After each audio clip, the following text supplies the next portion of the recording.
Hello, friends. If this is the first time you are watching this manhwa, you will find a playlist with all the parts in the first video. Thank you all for the support and do not forget to like and subscribe to the channel. As soon as Ryu Min woke up, his brow furrowed. Sunlight streamed in through the window, and checking the time, it was 10 in the morning. 10 hours had already passed. But suddenly, Ryu Min's gaze fell to the floor, where his younger sibling lay, asleep as if he'd passed out. And he said this kid must have been really worried, and a smile unconsciously appeared on Ryu's lips. Most likely his brother had stayed up all night, fretting because he hadn't woken up. Then Ryu called his brother, trying to wake him up. "Wanna, wake up!" Rubbing his sleepy eyes, Ryu Wan looked as if he'd been drenched with cold water when he realized Ryu Min was awake, and said, "Hyung, you're up! I was so worried when you didn't wake up." Ryu smiled and said, "I'm sure you checked if I was breathing." For Ryu Wan, his sibling was not only his sibling, but his only family. Even though he had heard the warning beforehand, worrying was only natural. Ryu Min knew this, so he chuckled and ruffled his brother's hair, and said, "You brat,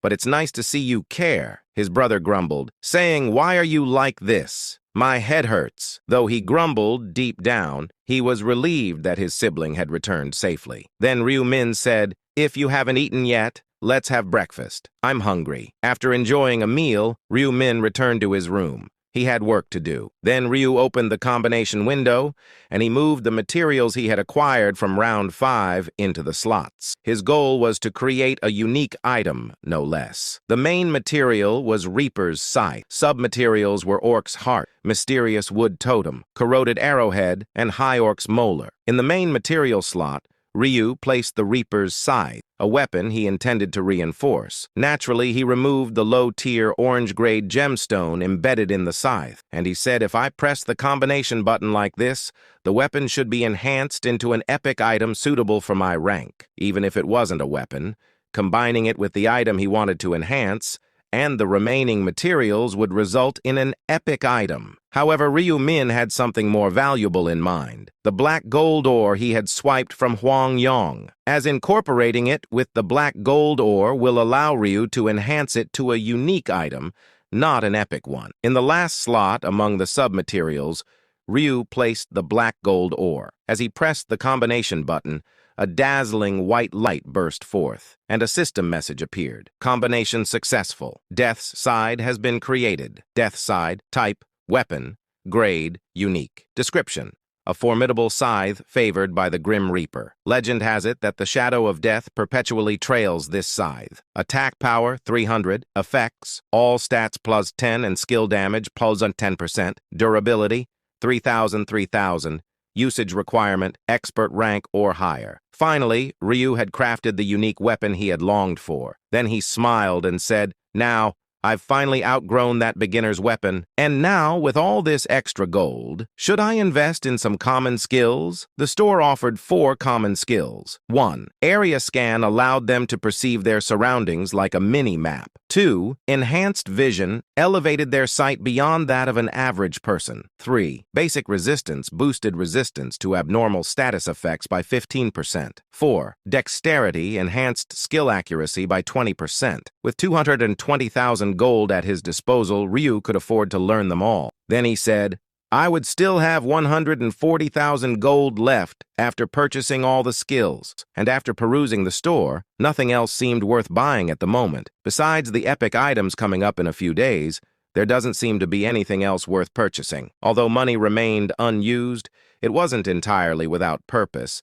thanks to the trading function. Then Ryu said, "First, let's organize those mana stones." And he combined the mana stones in his inventory into lower-grade ones and inserted them into his required equipment. After donning the entire set, Ryu opened his status window to review his stats.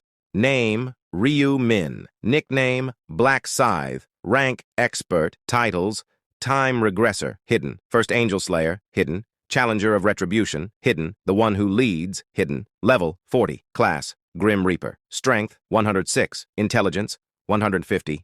Agility, 136. Luck, 106. Common skills, tracking, detection, erasure of traces, first aid, area scan, enhanced vision, basic resistance, dexterity. Exclusive skills, seal of death, Night of Death, Moonlight Slaughter, Runes, Rune of Slaughter, Rune of the Reaper, Rune of Illumination, Rune of Inner Thoughts, Rune of Doppelganger, Rune of Balance. Remaining stat points, 0. All Ryu's stats now boasted 3 digits. This was his base stat with only the Rune of Balance buff, and when combined with Min Juri's buff and Bless, his strength would be unmatched. Then he said, if the Rune of Slaughter is applied, it'll double, and I've reached my full potential for now. It's time to advance with my plans involving Ma Kyung-rok. Ryu needed to utilize Hwang Yong-min, and he asked himself, how's that guy doing? I hope he survived as planned. Considering he had always survived up to round 5, he assumed he was alive, but just to be sure, Ryu used the tracking skill to search for him. Tracking. Hwang Yong-min, face and name match, tracking the target's location. Seeing that tracking was possible, it was certain that he was alive. Then Ryu smiled and said happily, thank goodness, I can make more use of him now. Ryu had planned to use Hwang Yong to the fullest, but beyond this point, it was unrealistic, and he said, this is the last time I'm going to use him in real life. Hwang Yong would never know that his fate rests so heavily in the hands of the shuttle that had once tormented.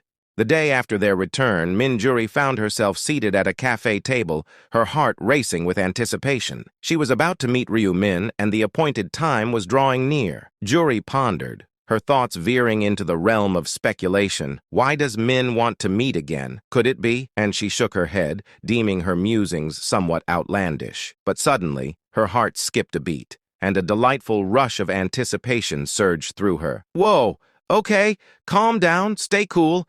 I can't afford to let it show, she reminded herself sternly. She didn't want to burden herself with unnecessary anxiety or, even worse, reveal her one-sided affection. Just then, the cafe's door swung open, and Ryu Min entered. Seeing her, Ryu Min inquired with a friendly smile, Hey, you're here already? Have you been waiting long? Min Juri replied, Oh no, not at all. I arrived just a little while ago, and she was feeling a tad self-conscious about her earlier fanciful thoughts. During that time, an awkward silence settled between them. Then Min Juri said to herself, why does it feel so awkward? Was it because of my earlier, somewhat bizarre daydreams? Even the briefest moments of silence seemed strangely uncomfortable to her. Breaking the silence, Ryu Min finally spoke. So, how was round 5? Did you meet the Black Scythe, like I said? It was a rather blunt question, but Min Juri, eager to steer the conversation, welcomed the opportunity to discuss it. Yes, just like you said, we met and hunted together. To be honest, I had doubts that the top-ranked player would join me, but when I showed him my abilities, he agreed. Ryu said, I told you so. If he sees your buffs, the Black Scythe will want you on his team, Min Juri added with enthusiasm. Thanks to that, I had a really comfortable hunting experience. I even managed to secure second place in the area for the first time, Ryu said with fake amazement. Second place? Impressive. What was the reward? She said, I received a mid-tier rare necklace that boosts agility. Would you like to see it? And she opened her inventory and displayed the necklace to Ryu Min, who responded with an impressed, wow. Of course, it was also a mere display of admiration.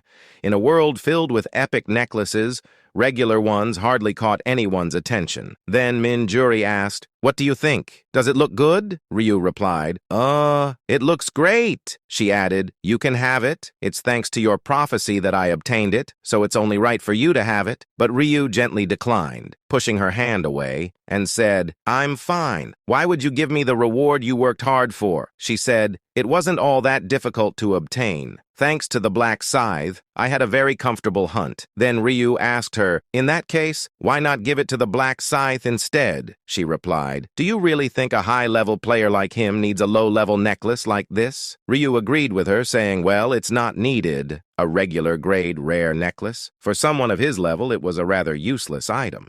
With plenty of gold to his name, even selling it wouldn't make a significant difference in his finances. And he declined once more, saying, thank you, but I don't need it. I haven't even reached the regular grade yet. Min Juri get surprised and said, What? You're not even a regular grade? What's your level? Ryu admitted with a hint of exasperation in his voice. I'm level 19. I barely managed to defeat 300 orcs on my own in 10 hours. Although unspoken, Minjuri's frustration was evident, and she said, well, a prophet isn't exactly suited for combat. Then she said to herself, having the ability to see the future, combined with strong combat skills, was just too powerful. That would just break the system. Of course, such an individual stood before her now, but it was a concept Juri couldn't even fathom. Ryu Min's demeanor, tone, and image were worlds apart from Black Scythe. But suddenly she asked a question he wasn't expecting from her. Don't forget to like, subscribe, and support the channel financially if you want.